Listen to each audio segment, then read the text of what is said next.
Quizás me dejé desarmar por el hecho de que viniera a las 3 de la tarde. Llamó muy suavemente a la puerta para un hombre de su estatura, corpulento como era, de 1,84 m, con hombros anchos y nudillos grandes y peludos. Cuando le pregunté cómo podía ayudarlo, metió la mano en el bolsillo de su abrigo, sacó un sobre y me lo tendió. ¿Quién lleva abrigo en agosto? Tomé el sobre y lo miré. Su cara estaba estampada varias veces con información del centro correccional de St. Louis. Una carta desde la prisión. Excelente. No conocía a nadie en prisión. Entonces, noté una nota adhesiva sujeta con un clip en la parte posterior del sobre. Decía simplemente: permita que el mensajero esté presente para presenciar la lectura de esta carta. Miré al hombre que se alzaba sobre mí en el porche. Aunque era grande, no parecía amenazador. En todo caso, su tranquila sonrisa me hizo pensar que podría ser bastante amigable. Le pregunté si tenía alguna idea sobre el contenido de la carta o por qué era necesaria su presencia para la lectura, pero el hombre alto se encogió de hombros y señaló hacia el vestíbulo. Asentí y lo invité a pasar. En la cocina, ambos nos sentamos uno frente al otro a la mesa. Le ofrecí un poco de café, pero lo rechazó en silencio. Lo miré por última vez, abrí la solapa y saqué una carta de 10 páginas, escrita con letra apresurada en papel amarillo rayado. La carta comenzaba: no me conoces. Probablemente nunca me conocerás. Estoy condenado a muerte en el centro correccional de St. Louis. Me encarcelaron por el asesinato de mi esposa y mis 2 hijos. Lionel tenía 3 años. Matthew tenía solo 6 meses. Los amaba mucho. Pero los maté. Lo admito ante todo. Me odio por ello y me pudro en mi celda, torturado por las imágenes de su sangre goteando de mis nudillos. Déjame contarte mi historia. Volví a mirar al hombre alto con evidente disgusto en mi rostro. Su tranquila y suave sonrisa no vaciló mientras me devolvía la mirada. Me levanté para tomar un vaso de agua y luego volví a la carta. El autor de la carta, cuyo nombre descubrí era Fitz Willard, había sido encarcelado hacía 2 semanas y había comenzado a trabajar en su carta tan pronto como tuvo acceso al material de oficina. Nunca explicó cómo obtuvo mi dirección o por qué me eligió para compartir su historia. Pero la historia fue brutal. Fitz Willard afirmó haber sido maldecido. Lo primero que pensé fue que padecía esquizofrenia, pero me explicó que le habían hecho pruebas sin resultados. Insistió en que tenía un espíritu demoníaco adherido. El espíritu maligno se burló de él, lo torturó en cada momento de su vigilia.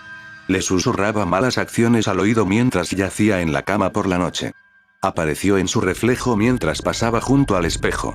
El demonio constantemente sugería crueldades y llenaba el cerebro de Fitz de inseguridades, fobias e ideas siniestras. La vida cotidiana de Fitz quedó plagada de comentarios constantes sobre la debilidad de los humanos, la fragilidad de la carne y la libertad de derramar sangre. Las reuniones de trabajo quedaron atormentadas por los chillidos del demonio. El espíritu siseaba cosas terribles sobre cada rostro que Fitz encontraba en la calle. Sin embargo, lo peor aún fueron los pensamientos del demonio sobre la familia de Fitz.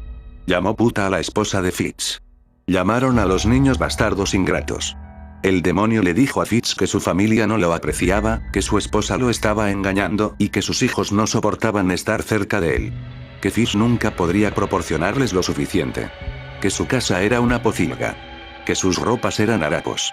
Que todo por lo que Fitz había trabajado durante toda su vida era, en el mejor de los casos, una broma mediocre. Durante 10 páginas, Fitz Willard relató la locura que se apoderó de su psique. Las pesadillas que lo despertaban decenas de veces por noche.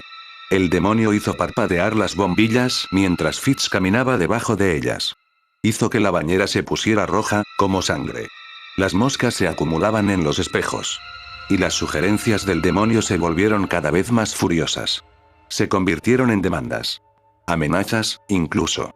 Hasta que, un día, Fitz se derrumbó.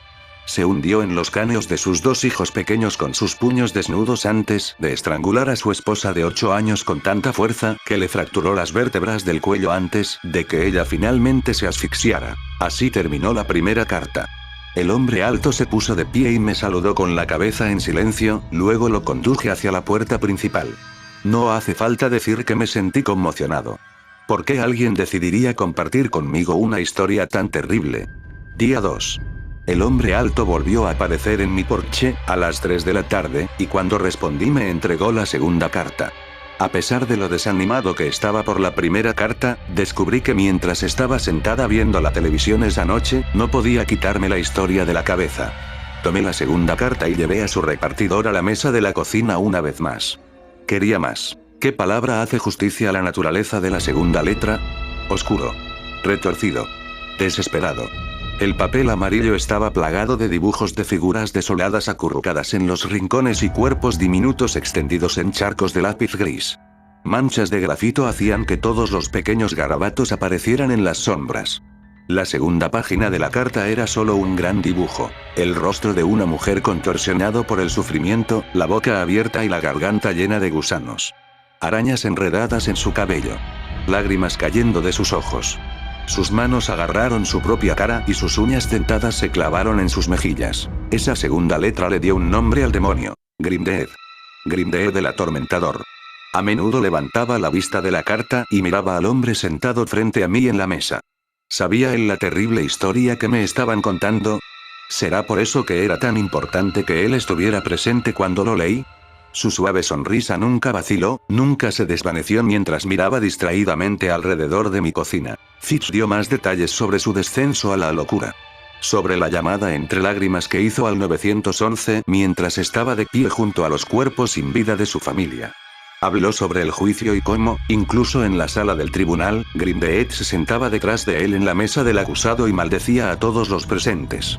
Grimdeed exigió que Fitz intentara apoderarse del arma del alguacil al concluir el juicio, y Fitz lo hizo. Esto provocó una breve paliza. Grimdeed dijo que Fitz debería pararse en la puerta de su celda, gritando malas palabras y amenazando a los guardias. Esto provoca una paliza más prolongada. Grimdeed le dijo a Fitz que escupiera al juez al día siguiente en el juicio y, a pesar de lo derrotado que estaba la pobre conciencia de Fitz por la influencia constante del demonio, lo hizo. La carta terminaba con otro dibujo.